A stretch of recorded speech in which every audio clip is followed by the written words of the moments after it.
You obviously do so many wonderful things, and at the moment, as you know, as most of us know, our planet is an unbelievably beautiful and precious, and if we don't take care of it, humankind will cease to exist.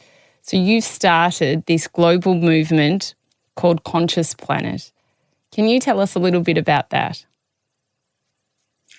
See, there are a lot of talk about ecology, environment, global warming, climate change. All these are issues, I'm not saying no. But one problem with this is, see, most of the time I was just talking to somebody, a very prominent person in India, who has been involved in various ecological movements, and I've been talking to various environment ministers of various nations and stuff. They all think, but they were in… even in COP26, it seems 1 week, this minister was there and she said, I did not hear the word soil for this whole week in COP26 in Glasgow. Why is it that you don't hear the word soil when you're talking about environment?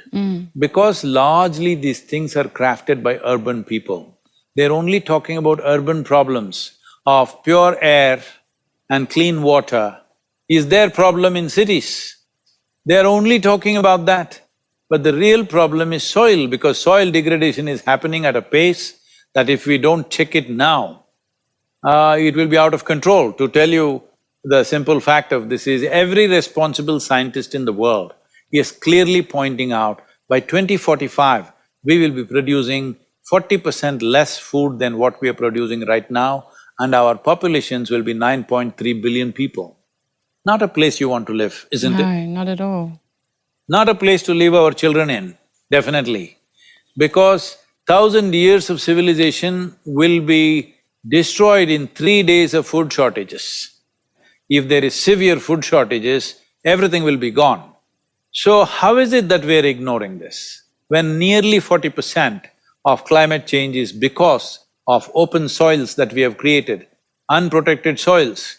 So simple things that need to be done in the form of agriculture, which was always being done. For example, I've lived on farms in India. This was part of the practice 50 years ago. Every farm during summer, they would cover it with legume crops or pulses, alternately 1 year legumes, 1 year pulses, knowing fully well we won't get any yield out of it. Yeah. We'll get very little yield, it's not worthwhile.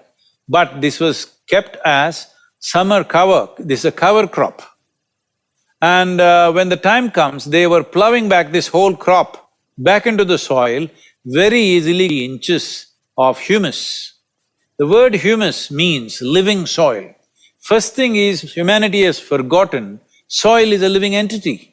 Who we are right now, even in the evolutionary process, who we are right now is a consequence of what is happening in the soil. Trillions of life forms. One handful of soil has over 7 to 8 billion life forms in it, or 50,000 to 75,000 species of life forms in one handful of soil. That is the kind of magic that is happening. It's that magic which turns into a mango, it is that magic becomes rice or wheat, it's that magic because you're a Australian woman, I'm saying becomes an avocado. See, I got Good you, man, I got you. good man. I got you. Very important. So, it is that soil magic which is making all these things, and it's that magic that's made you and me. Yes. So what do we do, Sadhguru? How do we stop this?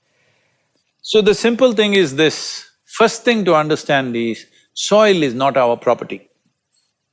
It's a legacy that we have received from previous generations. The last or the previous generation could have destroyed the whole soil and given us a barren desert. No, they gave us living soil. It's our business to pass it on that way to the next generation.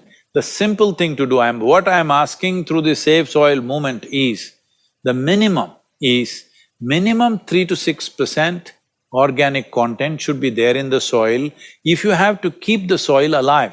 First 12 to 15 inches of soil is the source of 87% of life forms on this planet, including all of us. This 15 inches of soil is being destroyed because today we are plowing with machines where 12 to 15 inches deep it's plowing and we're leaving it open to the sun, we're just destroying all life. The life that makes us, the life that sustains us, not only with food, our very body, over 60% is the same life. Our body is just a reflection of the soil upon which we stand. But now we don't seem to realize this.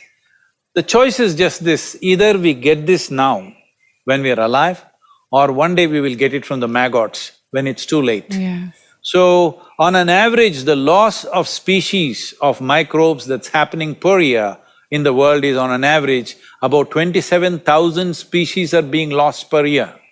So it's estimated if you leave it like this for another 30 to 40 years, it will take 150 to 200 years to turn it around. Wow. But if we act now, in the next 15 to 25 years, we can turn it around significantly. This is why this generation, all of us here, this is a generational responsibility. We must make it happen. Everybody talks about personal action. I'm discouraging them from personal action, I'm not saying you should not do, but the most important thing is to establish a global policy, because suppose you have 1,000 acres of land and you kept it very nicely alive and wonderful, but the next generation may come and rip it apart. Yeah. This is why we want it enshrined in the policy of every nation. 192 democratically elected governments are there. We want in all those countries that it must be established in the policy. Keeping the soil alive is a fundamental responsibility. If you want to live on the land, you must keep it alive. It should become the norm. Like if you want to build a house in the city, you must allow some space for your neighbor, for something else to happen around you. Similarly, if you live on agricultural lands, if you own agricultural lands, you must keep it alive. The most disgraceful thing is, see, wherever human beings are not there, it's all going well. So it looks like human being is the only problem. When we talk about agricultural lands, agriculture means this is one piece of land which is nearly 67% of the world's land, which is being daily tended to by human beings. What we are tending to must be in the best condition. Unfortunately, what we are tending to is in the worst possible condition. This has to be reversed. Yeah.